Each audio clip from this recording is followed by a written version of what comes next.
Now listen carefully and answer questions 1 to 4. Hi, Hardeep. Is now a good time for us to plan that computer programming lesson we've been assigned? Hey, Dawn. I was just thinking about that, actually. Yes, let's get it out of the way now, shall we? I've got the instructions here. So, it says, design a 45-minute lesson for a class of 16 teenagers where they learn how to write a simple computer program in BASIC.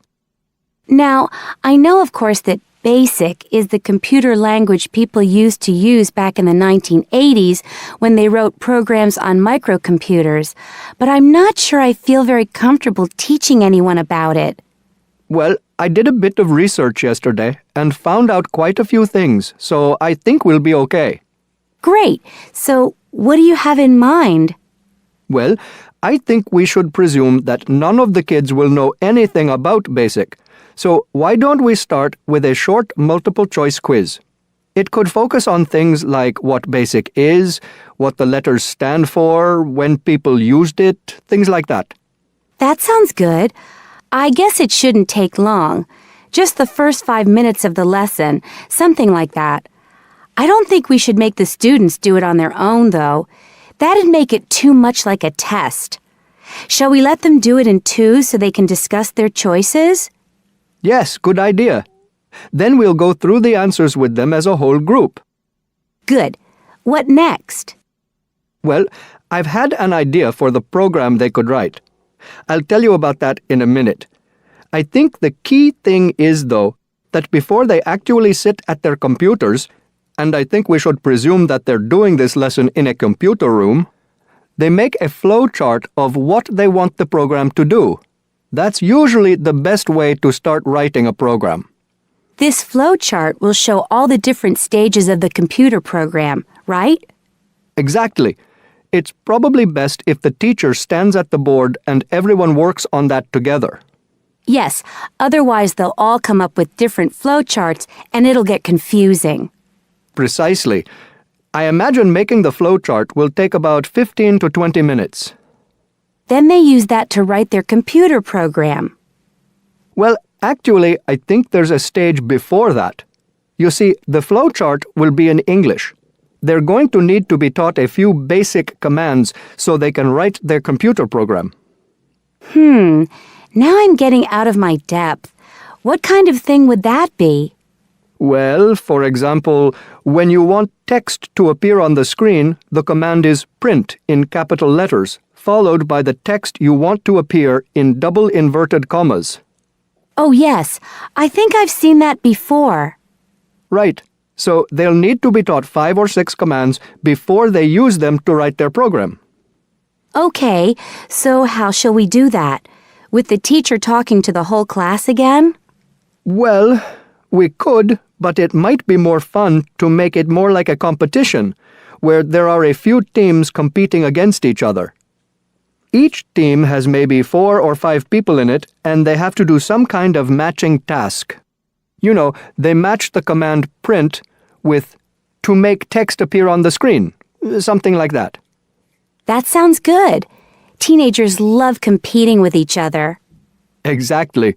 And then, for the final part of the lesson, they use their flowchart and the commands they've learned to produce the program. Let's presume, shall we, that there are 8 computers in the room, so that's 2 students for each computer. That sounds reasonable. So, tell me more about your idea for the computer program they're going to write. Before you hear the rest of the conversation, you have some time to look at questions 5 to 10.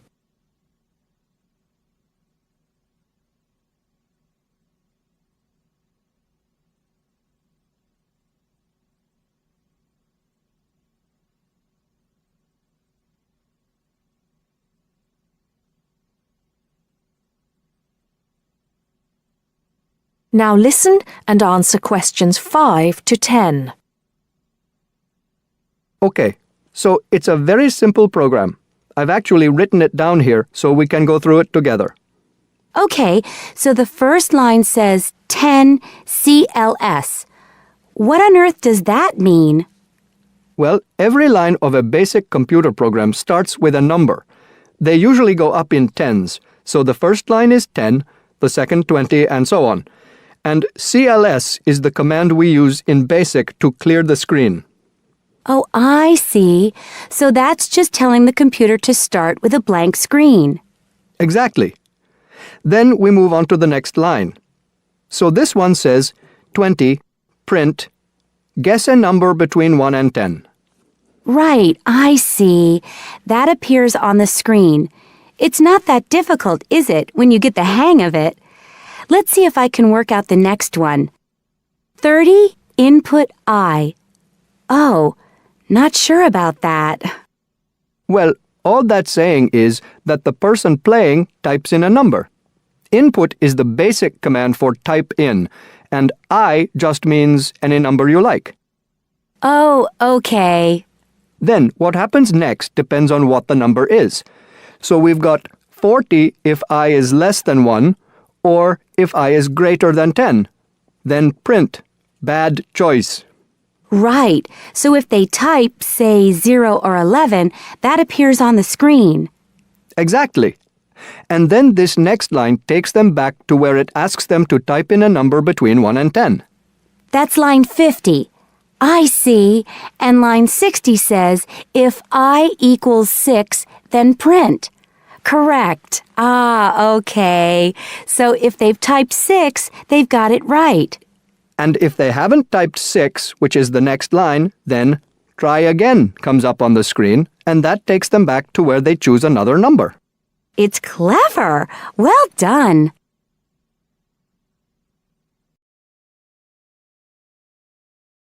That is the end of part 1.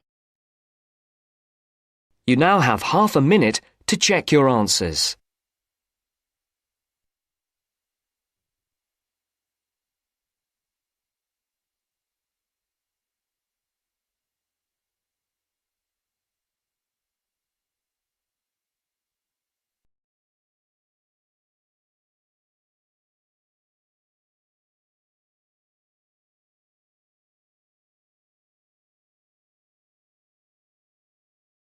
Now turns to part 2. Part 2. You will hear a student union officer explaining about the union's functions and services to a group of new university students. First, you have some time to look at questions 11 to 15.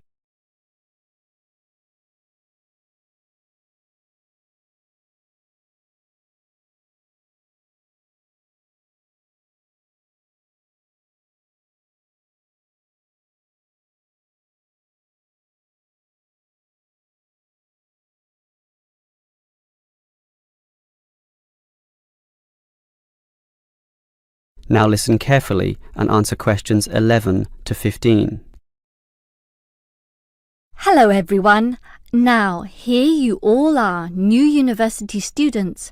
And the first question you probably have is, what is a student union? Another question is, do I have to join?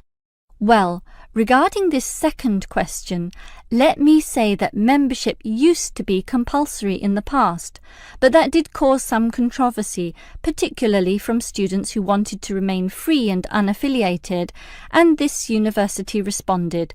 So, joining up is no longer compulsory. It's totally up to you, although I'll admit there is a fairly strong obligation to join, since all students benefit from the large variety of services that we offer. We do understand, however, that many might be unwilling to join because of a supposed political slant to the union. Traditionally, student unions have been seen as being dominated by the left, and I suppose that's still true to a large extent. Here, however, at this university, our union discourages such one-sided viewpoints, and students across the whole political spectrum are welcome.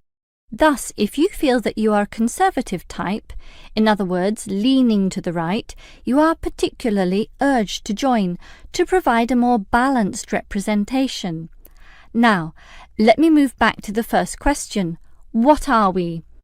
We are a formal organisation, but totally independent of the educational body.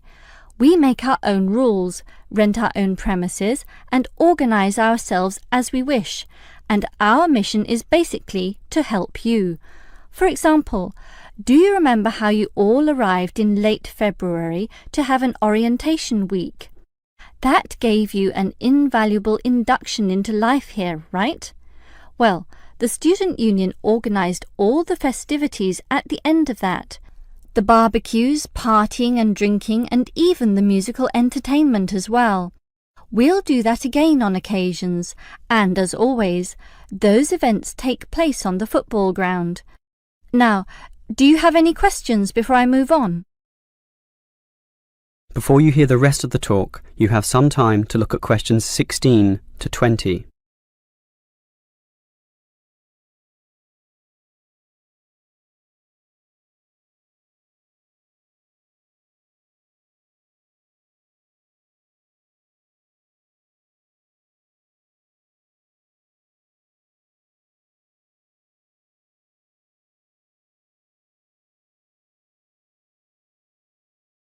Now listen and answer questions 16 to 20.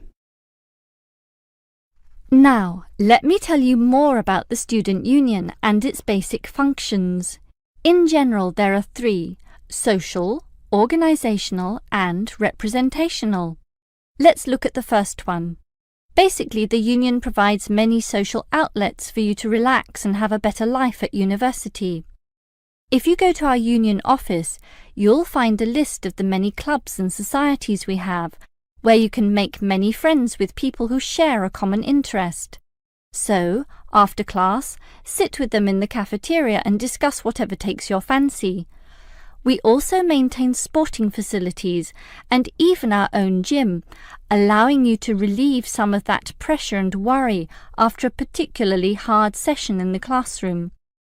And we have some small shops and other places where you can buy clothes and sporting gear, in other words, some retail outlets. And if you flash your Student Union card, you'll get up to 20% discount at the bookshop. But unfortunately, there are no discounts at the union cafeteria.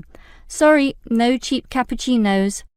Finally, there's a Student Union newspaper, and you're welcome to contribute or put in advertisements if you're buying and selling goods or textbooks.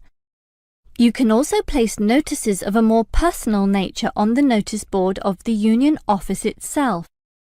All right, let's move on to our more serious functions, which are helping you get through life here, as well as representing you in times of trouble. Regarding the second issue, if you have a problem or a grievance, or if you feel under pressure or depressed for reasons both inside and outside the university, for example, perhaps a dispute with your landlord or the people in your local gym, then come to us. We have a range of counsellors and helpers, and even some lawyers, who you can meet in the conference room. So just sip a cup of tea or coffee with them and tell them your troubles, and they'll be all ears. Basically, there's every reason to join the Student Union, since whatever you need, whether it be social or representational, we will help you.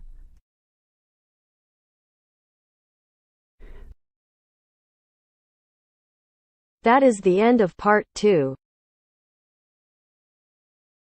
You now have half a minute to check your answers.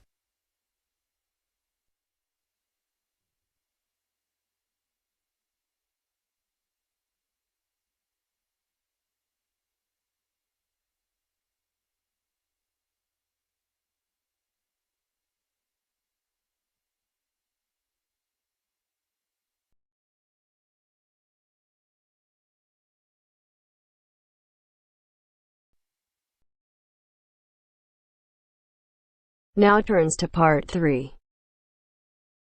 Part 3. You'll hear two students discussing a survey they have to write as an assignment. First, you have some time to look at questions 21 to 26.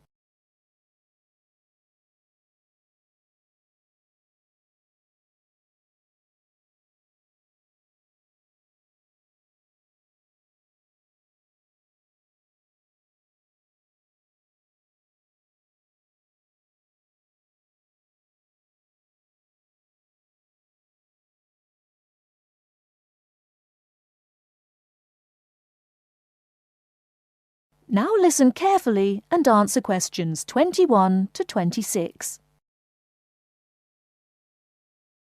How is your market research project going, George? Very well, actually, Anna. I've just got the results of the survey back, and so now I have to draw some conclusions from the information I've collected. That's good. I'm still writing my questionnaire. In fact, I'm starting to panic, as the project deadline is in 2 weeks, and I don't seem to be making any progress at all. What is your topic? Forms of transportation in the city. What about you? I've been finding out people's attitudes to the amount of violence on television. That's interesting. What do your results show? Well, as I said, I haven't finished writing my conclusions yet, but it seems most people think there is a problem. Unfortunately, there is no real agreement on the action that needs to be taken. Nearly everyone surveyed said that there was too much violence on TV. A lot of people complained that American police serials and Chinese kung fu films are particularly violent. The main objection seems to be that, although a lot of people get shot, stabbed, decapitated and so on, films never show the consequences of this violence. Although people die and get horribly injured, nobody seems to suffer or live with the injuries. Any children watching might take the heroes of these programs as role models and copy their behavior. So, what did most people suggest should be done? A lot of people were concerned about how these films affect children. They are particularly worried that children will try to behave like the stars. The survey shows that violent programs should be broadcast after 10 p.m., when most children are already in bed. There is also a significant minority of people who feel that violent films should be banned altogether. Or how did people feel about the violence on news broadcasts? Most of the responses I have looked at have felt that violence on news broadcasts is more acceptable, as it's real. Although it's unpleasant, it is important to keep in touch with reality. Still, many people thought that it would be better to restrict violent scenes to late viewing.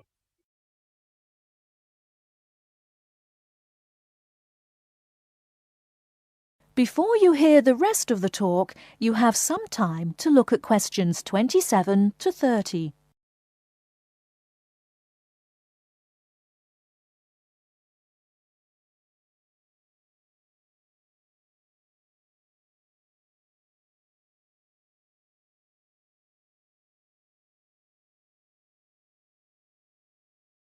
Now listen and answer questions 27 to 30. Your survey sounds very good. How many people filled it in? I gave out 120 and I got 70 back. That's a very high rate of return. Who did you give your questionnaires to? I gave a copy to every student in my hall of residence and a few to friends from other colleges. Don't you think that this will influence your results? How do you mean? The people in your hall of residence are all about the same age. They're all students and from similar backgrounds. Therefore, it is likely that they will have similar opinions. Your results represent student opinion, not public opinion. So how are you going to do your research? Well, I'm going to interview my respondents in the shopping mall. What I'll do is ask people if they have 5 minutes to spare to answer a few questions. If they agree, I will ask them some multiple-choice questions and tick off their answers on my sheet. Isn't it very difficult to ask meaningful questions using multiple choice? Yes, it is. The secret to writing a successful survey is to write simple multiple-choice questions that target the information you're looking for. There. It's better to write a lot of short, specific questions than longer general ones.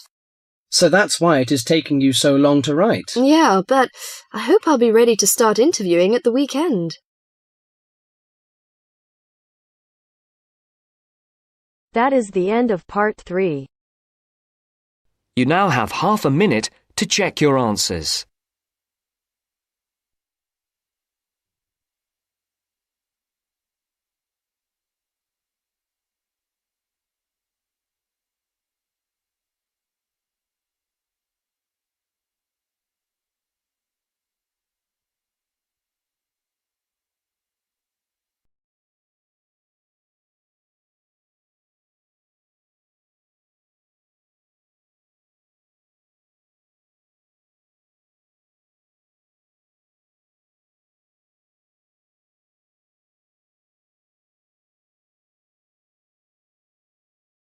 now turns to Part 4.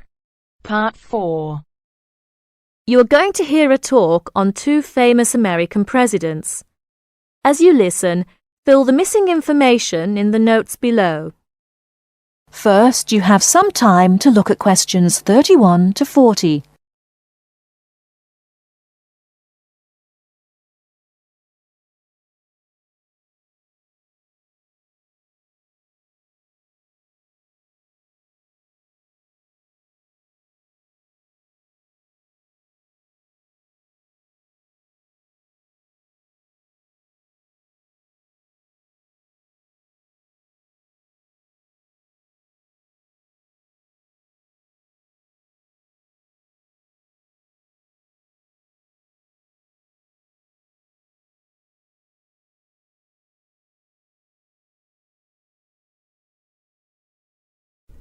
Now, listen carefully and answer questions 31 to 40. John F. Kennedy and Abraham Lincoln lived in different times and had very different family and educational backgrounds. Kennedy lived in the 20th century, while Lincoln lived in the 19th century. Kennedy was born in 1917, whereas Lincoln was born more than 100 years earlier, in 1809. As for their family backgrounds, Kennedy came from a rich family, but Lincoln's family was not wealthy. Because Kennedy came from a wealthy family, he was able to attend expensive private schools. He graduated from Harvard University. Lincoln, on the other hand, had only 1 year of formal schooling. In spite of his lack of normal schooling, he became a well-known lawyer.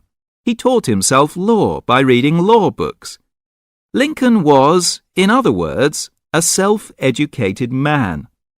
In spite of these differences in Kennedy and Lincoln's backgrounds, some interesting similarities between the 2 men are evident. In fact, many books have been written about the strange coincidences in the lives of these 2 men. For example, take their political careers. Lincoln began his political career as a U.S. congressman. Similarly, Kennedy also began his political career as a congressman. Lincoln was elected to the U.S. House of Representatives in 1847. Kennedy was elected to the House in 1947. They went to the Congress just 100 years apart. Another interesting coincidence is that each man was elected President of the United States in a year ending with the number 60. Lincoln was elected President in 1860, and Kennedy was elected in 1960. Furthermore, both men were president during years of civil unrest in the country. Lincoln was president during the American Civil War. During Kennedy's term of office, civil unrest took the form of civil rights demonstrations. Another striking similarity between the 2 men was that, as you probably know, neither lived to complete his term in office. Lincoln and Kennedy were both assassinated while in office. Kennedy was assassinated in Dallas, Texas, after only 1,000 days in office. Lincoln was assassinated in 1865. A few days after the end of the American Civil War. It's rather curious to note that both presidents were shot while they were sitting next to their wives. These are only a few examples of the uncanny and unusual similarities between the destinies of these 2 American men, who had a tremendous impact on the social and political life of the United States and the imagination of the American people. That is the end of Part 4. You now have half a minute to check your answers.